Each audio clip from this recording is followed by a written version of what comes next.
नमस्कार मित्रांनो, वटपौर्णिमेच्या दिवशी तुम्हीही उपवास, पूजा आणि वडाच्या झाडाची प्रदक्षिणा करता का? पण तुम्हाला माहिती आहे का, या दिवशी नकळत झालेल्या काही चुका तुमच्या व्रताचे पुण्य कमी करू शकतात, असे धार्मिक परंपरेमध्ये मानले जाते. आजच्या या व्हिडिओमध्ये आपण अशाच 9 महत्त्वाच्या चुका जाणून घेणार आहोत, ज्या वटपौर्णिमेच्या दिवशी टाळण्याचा सल्ला दिला जातो. त्यामुळे हा व्हिडिओ शेवटपर्यंत नक्की पहा, कारण शेवटचा नियम अनेकांना माहीतच नसतो. मैत्रिणींनो, वटपौर्णिमा हा हिंदू धर्मातील विवाहित महिलांसाठी अत्यंत पवित्र सण मानला जातो. या दिवशी माता सावित्रीने आपल्या पती सत्यवानाचे प्राण यमराजांकडून परत मिळवले, अशी पौराणिक कथा सांगितली जाते. त्यामुळे या दिवशी वडाच्या वृक्षाची पूजा करून अखंड सौभाग्य, पतीचे उत्तम आरोग्य आणि कुटुंबाच्या सुख समृद्धीसाठी प्रार्थना केली जाते. या व्रतामागील श्रद्धा, भक्ती आणि संयम यांना विशेष महत्त्व आहे. त्यामुळे काही गोष्टी टाळाव्यात, अशी परंपरा सांगते.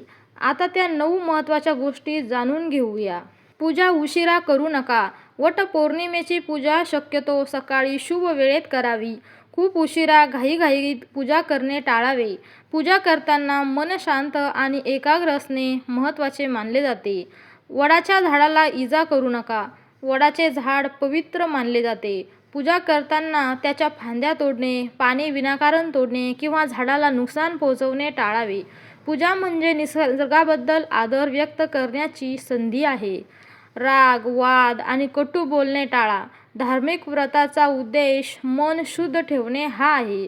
त्यामुळे या दिवशी कोणाशीही भांडण, राग किंवा अपशब्द बोलू नका. शांत, संयमी आणि प्रेमळ वर्तन ठेवण्याचा प्रयत्न करा. पूजा अर्धवट सोडू नका. पूजा सुरू केल्यानंतर ती पूर्ण श्रद्धेने पूर्ण करावी. प्रदक्षिणा, दोरा बांधणे, प्रार्थना आणि आरती शक्यतो पूर्ण विधीने करावी. व्रत करताना असत्य बोलणे टाळा. धार्मिक परंपरेनुसार या दिवशी सत्य, प्रामाणिकपणा आणि चांगले आचरण यांना विशेष महत्त्व दिले जाते.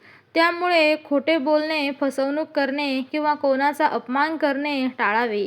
अन्नाचा अपमान करू नका. उपवास करत असाल किंवा नसाल, अन्न वाया घालवू नका. गरजूंना अन्नदान करणे किंवा पक्षी प्राण्यांना अन्न देणे अनेक ठिकाणी शुभ मानले जाते. पूजा साहित्याची निष्काळजी हाताळणी करू नका. हळद, कुंकू, फुले, फळे, नैवेद्य आणि इतर पूजेचे साहित्य आदराने वापरावे. पूजा झाल्यानंतर निर्माल्य योग्य पद्धतीने विसर्जित करावे. केवळ विधीवर भर देऊन भावनेचा विसर पडू देऊ नका. वटपौर्णिमेचे महत्त्व फक्त प्रदक्षिणा किंवा दोऱ्या बांधण्यात नाही. श्रद्धा, कृतज्ञता, प्रार्थना आणि कुटुंबाच्या कल्याणाची भावना यालाही तितकेच महत्त्व आहे. दुसऱ्यांचा अपमान किंवा उपहास करू नका. कोणी व्रत करत असेल किंवा करत नसेल, त्यांच्या श्रद्धेचा आदर करावा. धार्मिक आचरण हा प्रत्येकाचा वैयक्तिक विषय आहे.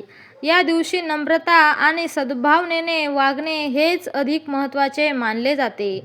महत्त्वाची सूचना. मैत्रिणींनो, भारताच्या वटपौर्णिमेच्या पूजा विधी, उपवास आणि परंपरा या प्रदेश, कुटुंब आणि स्थानिक रूढीनुसार बदलू शकतात.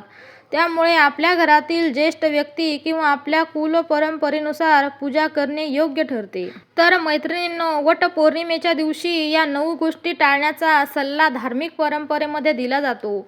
सर्वात महत्त्वाचे म्हणजे श्रद्धा, संयम, सत्य, प्रेम आणि कुटुंबाबद्दलची कृतज्ञता या भावनेने हा दिवस साजरा करणे.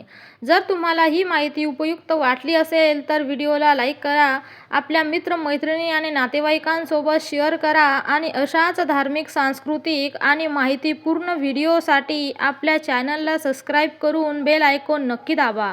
धन्यवाद. जय श्री वटवृक्ष, जय माता सावित्री.